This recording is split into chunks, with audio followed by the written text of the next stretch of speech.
Hello friends, welcome to my YouTube channel online earning website GK Lucent Nidhi में। दोस्तों, आपका स्वागत है। भारतीय अर्थव्यवस्था में हम लोग बात करेंगे प्रमुख वित्तीय संस्थाओं की। प्रमुख वित्तीय संस्थाएं। स्थापना वर्ष: इंपीरियल बैंक ऑफ इंडिया 1921। भारतीय रिजर्व बैंक मुख्यालय मुंबई 1 अप्रैल 1935 ईस्वी। भारतीय औद्योगिक निगम 1948 ईस्वी। भारतीय औद्योगिक ऋण व निवेश निगम 1 जनवरी 1955 ईस्वी। भारतीय स्टेट बैंक 1 जुलाई 1955 ईस्वी। भारतीय यूनियन ट्रस्ट मुख्यालय मुंबई 1 फरवरी 1964 ईस्वी। कृषि एवं ग्रामीण विकास हेतु राष्ट्रीय बैंक 12 जुलाई 1982 ईस्वी। भारतीय औद्योगिक पुनर्निर्माण बैंक 20 मार्च 1985 ईस्वी। भारतीय लघु उद्योग विकास बैंक अप्रैल 1990 ईस्वी। लखनऊ। भारतीय निर्यात आयात बैंक 1 जनवरी 1982 ईस्वी। राष्ट्रीय आवास बैंक जुलाई 1988 ईस्वी। क्षेत्रीय ग्रामीण बैंक 2 अक्टूबर 1975 ईस्वी। भारतीय जीवन बीमा निगम मुख्यालय मुंबई सितंबर 1956 ईस्वी। भारतीय साधारण बीमा निगम 1 नवंबर 1972 ईस्वी। राष्ट्रीय कृषि तथा ग्रामीण विकास बैंक 12 जुलाई 1982 ईस्वी। भारतीय वित्त व्यवस्था से जुड़े कुछ अन्य महत्वपूर्ण तथ्य। भारत में वित्तीय वर्ष 1 अप्रैल से 31 मार्च तक होता है। 1 रुपये के नोट तथा सिक्कों का निर्गमन वित्त मंत्रालय यानी भारत सरकार करता है तथा इसके अतिरिक्त समस्त करेंसी नोटों का निर्गमन रिजर्व बैंक करता है। 1 रुपये के नोट पर केंद्रीय वित्त सचिव का हस्ताक्षर होता है। भारतीय मुद्रा नोटों की छपाई के लिए कपास एवं कपास के लत्ते का उपयोग छपाई सामग्री के रूप में किया जाता है। आरबीआई व्यापक बैंकों के शाखा विस्तार तथा विनियमन व्यापार समाहयन का नियमन करती है। आरबीआई व्यापारिक बैंकों की साख सृजन क्षमता का मार्जिन बढ़ाकर नियंत्रित कर सकता है। कोई भी बैंक अपनी किसी भी शाखा का स्थानांतरण बिना आरबीआई की अनुमति के नहीं कर सकता। भारत में विदेशी व्यापार से संबंधित आंकड़े आरबीआई द्वारा एकत्रित तथा प्रकाशित होते हैं।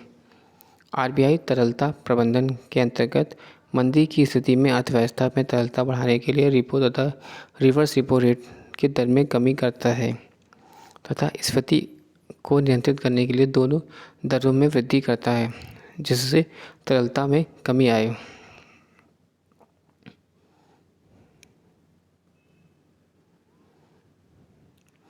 मुद्रा में दशमलव प्रणाली के साथ प्रचलित नया पैसा 1 अप्रैल 1957 से पैसा हो गया। 1 जुलाई 2011 में से देश में 25 पैसे व इससे कम मूल्य के सभी सिक्के प्रचलन में औपचारिक रूप से अमान्य हो गए। भारत में पत्र मुद्रा।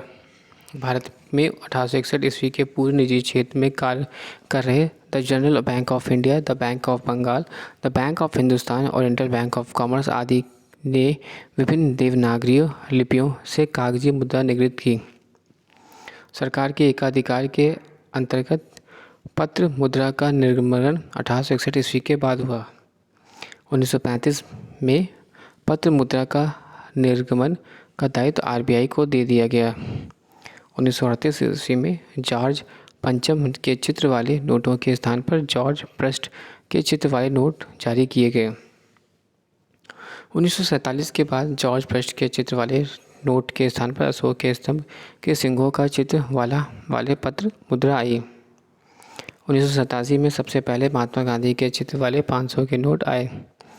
1996 ईस्वी में सभी नोटों पर अशोक के स्तंभ के सिंहों के स्थान पर महात्मा गांधी के चित्र वाले नोट आए, जो अब तक चल रहा है। रिजर्व बैंक ऑफ इंडिया के गवर्नर वी.आई. रेड्डी के कार्यकाल के दौरान 2005 से निर्गमित होने वाले नोटों का निर्गमन वर्ष छपना शुरू हुआ। पहला निर्गमित नोट 1 रुपया था, जो 1949 में चलन में आया, जिस पर सारनाथ स्थित अशोक स्तंभ छपा था। 1 रुपये का नोट वित्त मंत्रालय द्वारा निर्गमित होता है, जिस पर वित्त सचिव के हस्ताक्षर होते हैं, जबकि 1 रुपये से अधिक के नोटों का निर्गमन रिजर्व बैंक के द्वारा होता है तथा इन नोटों पर हस्ताक्षर रिजर्व बैंक के गवर्नर के होते हैं। भारतीय रुपया 1957 तक 16 आनों में विभाजित था। पर 1957 में मुद्रा का दशमलव प्रणाली अपनाई और 1 रुपये को 100 समान पैसों में बांटा गया।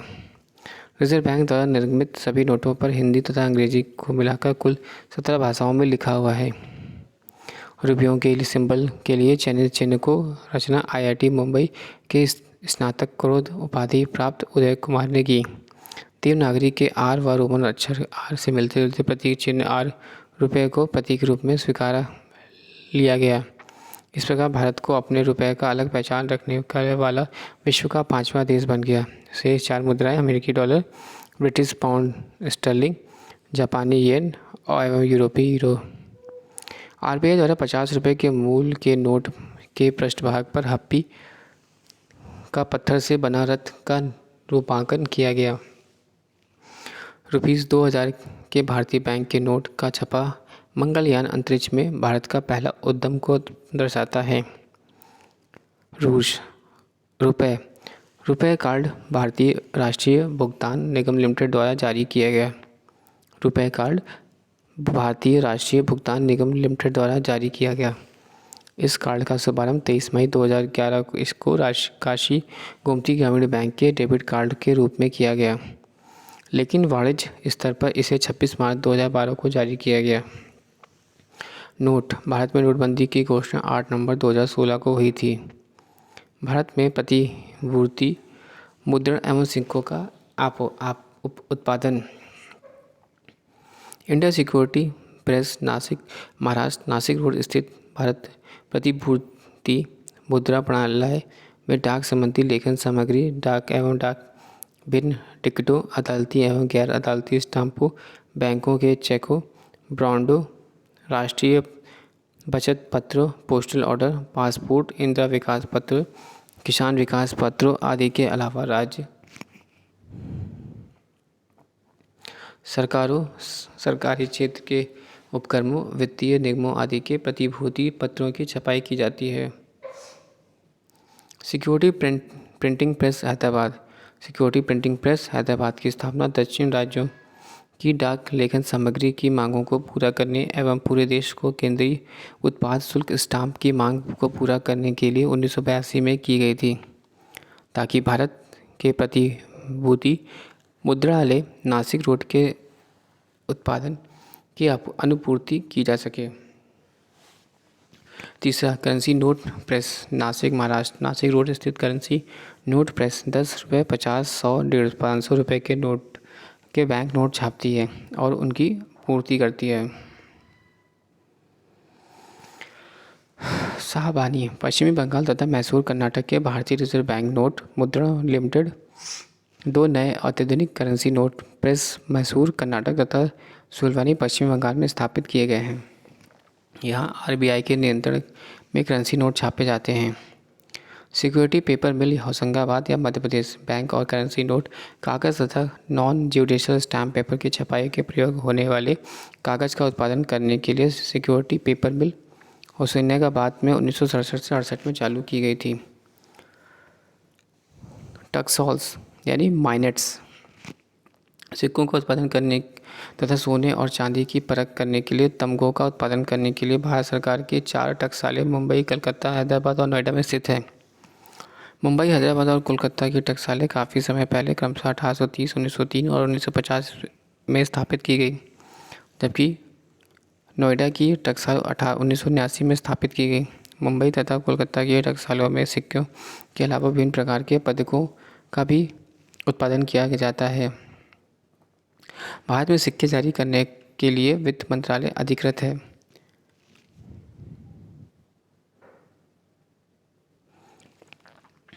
कॉल मनी मार्केट यह अत्यंत ही अल्प अवधि वाले फंड का बाजार होता है, जिसमें बिना किसी प्रत्याभूति के फंड के उधार लेना तथा देना होता है। कॉल मनी की मांग मुख्यतः व्यापारिक बैंक द्वारा होती है, जो दूसरे बैंकों के अत्यंत ही अल्प समय में 1 से 14 दिन के लिए उधार लेते हैं, जिसमें CRR संबंधी अपने पास रखी जाने वाली नकद शेष संबंधी अनिवार्यता के दायित्व को पूरा कर सके। जब उधारी 1 दिन की होती है तो उसे कॉल मनी कहते हैं। जब उधारी 1 दिन से अधिक होती है तो उसे कॉल नोटिस कहते हैं। कॉल मनी मार्केट में प्रचलित होने वाले ब्याज दर फंड की पूर्ति तथा फंड की मांग पर निर्भर करती है और सामान्यतः कॉल रेट या ब्याज दर जिस पर सौदा होता है बहुत ही उग्रता होती है। सामान्यतः कॉल रेट का रफ्तार रात भर की दर यानी ओवरनाइट रेट के रूप में जाना जाता है, जिस पर एक बैंक दूसरे बैंक को उधार देता है। इसे यूएसए के फेडरल रेट कहते हैं। बैंक दर को फेडरल डिस्काउंट रेट भी कहते हैं। 1 जुलाई 2011 को आरबीआई द्वारा निर्गत निर्देश के अनुसार उधार लेने तथा उधार देने वाले दोनों रूपों में भाग ले सकते हैं। पहला व्यापारिक बैंक है क्षेत्रीय ग्रामीण बैंक को छोड़कर, दूसरा सहकारी बैंक है भूमि विकास बैंक को छोड़कर और तीसरा है प्राथमिक डीलर। बैंकों में दिए जाने वाले ऋणों को बहुत अधिक मांग होती है। यह बैंक को अपने सीआरआर तथा एसएलआर संबंधी आवश्यकता की पूर्ति तत्कालीन करनी होती है, जो वित्तीय संस्थाएं अपने तात्कालिक तरलता की मांग को पूरा करने के लिए कॉल मनी मार्केट में उधारी के लिए जाती है। दूसरी ओर एलआईसी, जीआईसी, यूटीआई बैंक, डीएफएचआई एवं बड़े बड़े म्यूचुअल फंड अपने फंड कॉल मनी के मार्केट में डालते हैं। डीएफएचआई यानी discount and finance house of India की स्थापना अप्रैल 1988 तथा एसटीसीआई यानी securities trading corporation of India limited की स्थापना विशेष रूप से कॉल मार्केट में की उग्रता या वोलेटिलिटी को नियंत्रित करने के लिए की गई है। भारत में इस समय 2 कॉल दर हैं, अंत बैंक कॉल दर, इंटर बैंक कॉल रेट या डीएफएचआई की उधारी दर। कॉल दर बैंक दर से ऊपर या नीचे हो सकती है। डीएफएचआई द्वारा निर्धारित दर सामान्यतः बैंक दर से ऊपर होती है। मुंबई, कोलकाता, दिल्ली, अहमदाबाद तथा चेन्नई प्रमुख कॉल सेंटर हैं। सामान्यतः कॉल दर मुंबई से न्यूनतम तथा कोलकाता से उच्चतम होती है। रिजर्व बैंक ऑफ इंडिया प्रोज रूप में हस्तक्षेप करके कॉल बाजार की उग्रता में कमी लाता है, अतः इसे स्थायित्व प्रदान करता है। इसके लिए रिजर्व बैंक ऑफ इंडिया के 2 उपाय करता है। वह डीएफएचआई तथा कॉल मनी बाजार की संस्थाओं को अधिक फंड उपलब्ध कराता है तथा रिपो नीलाम कराता है। ट्रेजरी बिल्स यह अल्प अवधियों की प्रतिभूतियाँ होती हैं जिसके माध्यम से सरकार उधार लेती है। इसका निर्गमन सरकार के लिए रिजर्व बैंक की द्वारा किया जाता है। वर्तमान में आरबीआई 91 एवं 364 दिन की ट्रेजरी बिल्स निर्गमित करती है। इनकी न्यूनतम राशि 25,000 रुपया तथा इसी गुणक में होती है। भारत में ट्रेजरी बिल्स पहली बार 1917 में निर्गत की गई। एडॉक ट्रेजरी बिल्स यह सरकार की अत्यंत ही अस्थायी फंड संबंधी आवश्यकताओं की पूर्ति के लिए निर्गमित की जाती है। यह रिजर्व बैंक के नाम पर निर्गमित होती है। भारत में इसकी शुरुआत 1955 ईस्वी में की गई थी, लेकिन 1997 से 98 के बजट में इसे बंद कर दिया गया। नोट तरलता की दृष्टि से प्रतिभूतियों एवं ऋणों के अनुक्रमण क्रमशः नकद, एडहॉक ट्रेजरी बिल्स एवं कॉल मनी। मुद्रा बाजार का उप बाजार एक विशेष प्रकार का प्रतिभूति बाजार है। यह प्रतिभूतियां हैं कॉल मुद्रा, अल्पावधि के बिल, 182 दिन के ट्रेजरी बिल, जमा प्रमाण पत्र और व्यापारिक पत्र आदि। डीएफएचआई अर्थात discount and finance house of India limited मुद्रा बाजार की एक विशिष्ट संस्था है जिसकी स्थापना 1988 ईस्वी में की गई तथा इसका कार्य बैंकों तथा वित्तीय संस्थाओं के कटौती की आवश्यकताओं को पूरा करना। ट्रिपल एमएफएस अर्थात मनी मार्केट म्यूचुअल फंड्स एक अन्य विशिष्ट संस्था है जिसकी स्थापना का उद्देश्य व्यक्तियों को मुद्रा बाजार के उपकरण उपलब्ध कराना था। इसकी स्थापना 1992 ईस्वी में की गई थी। पूंजी बाजार मुद्रा बाजार के इस बात से भिन्न है कि मुद्रा बाजार अल्प अवधि के लिए वित्तीय व्यवस्था को बाजार है, जबकि पूंजी बाजार में मध्यम तथा दीर्घ काल के कोष का आदान प्रदान किया जाता है। भारतीय पूंजी बाजार को मोटे तौर पर 2 भागों में बांटा जाता है, गिल्ट बाजार और औद्योगिक प्रतिभूति बाजार। गिल्ट बाजार में रिजर्व बैंक के माध्यम से सरकारी और अर्ध सरकारी प्रतिभूतियों का क्रय विक्रय किया जाता है। गिल्ट बाजार में सरकारी तथा अर्ध सरकारी प्रतिभूतियों का मूल्य स्थिर रहता है और इसी क्षेत्र में अन्य प्रतिभूतियों के समान इनमें अस्थिरता नहीं होती है। औद्योगिक प्रतिभूतियों के बाजार में नए स्थापित करने वाले या पहले से स्थापित औद्योगिक उपक्रमों के शेयरों और डिबेंचरों का क्रय विक्रय किया जाता है। यह पूंजी बाजार में निजी निगम क्षेत्र के नए अंशों तथा डिबेंचरों, सरकारी कंपनियों की प्राथमिक प्रतिभूतियों या नई प्रतिभूतियों तथा सार्वजनिक क्षेत्र में बांडों के निर्गम का क्रय विक्रय किया जाता है। तो ऐसे बाजार प्राथमिक पूंजी बाजार कहे जाते हैं। द्वितीयक पूंजी बाजार के अंतर्गत स्टॉक एक्सचेंज में होने वाले क्रय विक्रय तथा गिल्ड एंड बाजार में होने वाले क्रय विक्रय आते हैं। भारतीय पूंजी बाजार में पूंजी के स्रोत हैं। अंश पूंजी ग्रहण पत्र मध्यस्थ की भूमिका निभाती है। इसके अतिरिक्त स्रोत के रूप में वे संस्थाएं हैं जो वित्तीय मध्यस्थ की भूमिका निभाती हैं। ऐसी संस्थाएं हैं merchant bank, mutual fund, leasing कंपनियां, जोखिम पूंजी कंपनियां आदि। यूटीआई अर्थात इस भारतीय यूनिट ट्रस्ट भारत की सबसे बड़ी म्यूचुअल फंड संस्था है।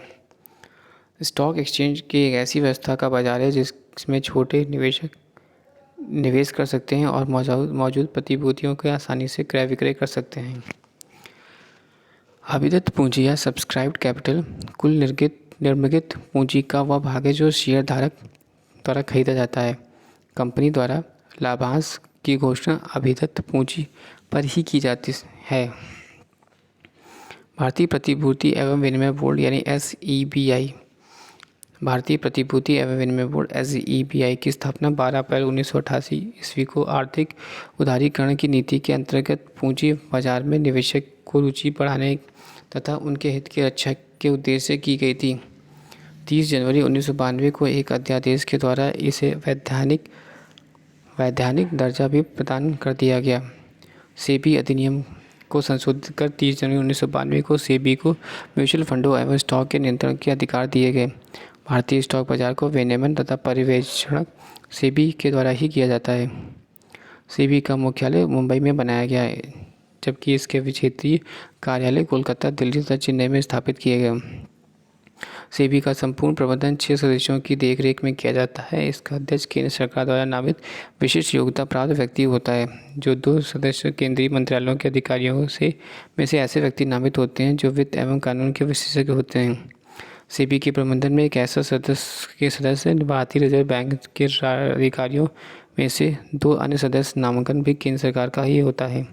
सेबी के अध्यक्ष का कार्यकाल सामान्यतः 3 वर्ष का होता है, किंतु कोई व्यक्ति अधिकतम 65 वर्ष की आयु तक ही इस पद पर रह सकता है। 1988 में सेबी की प्रारंभिक पूंजी 7.5 करोड़ रुपये थी, जो कि प्रवर्तक कंपनियां IDBI, ICICI और IFCI द्वारा दी गई थी। भारतीय पूंजी बाजार को विनियमित करने की वैधानिक शक्तियां अब सेबी को ही प्राप्त है। नए प्रावधानों के अनुसार अब किसी भी शेयर बाजार में स्टॉक एक्सचेंज को मान्यता प्रदान करने का अधिकार सेबी का है। शेयर बाजार के किसी भी सदस्य के किसी भी बैठक में मताधिकार के संबंध के नियम बनाने तथा उसे संशोधित करने का भी अधिकार सेबी का ही है। सेबी विधेयक 2002 में तहत इनसाइडर ट्रेडिंग के लिए 25 करोड़ रुपए तक जुर्माना सेबी के द्वारा ही किया जा सकता है। इसी विधेयक में लघु निवेशकों के साथ धोखाधड़ी के मामले 1 लाख रुपये प्रति दिन की दर से 1 करोड़ रुपये जुर्माना भी आरोपित करने का प्रावधान किया गया है। भारत के प्रमुख शेयर बाजार। नेशनल स्टॉक एक्सचेंज राष्ट्रीय शेयर बाजार की स्थापना सन 1991 में। Thanks for watching and sharing.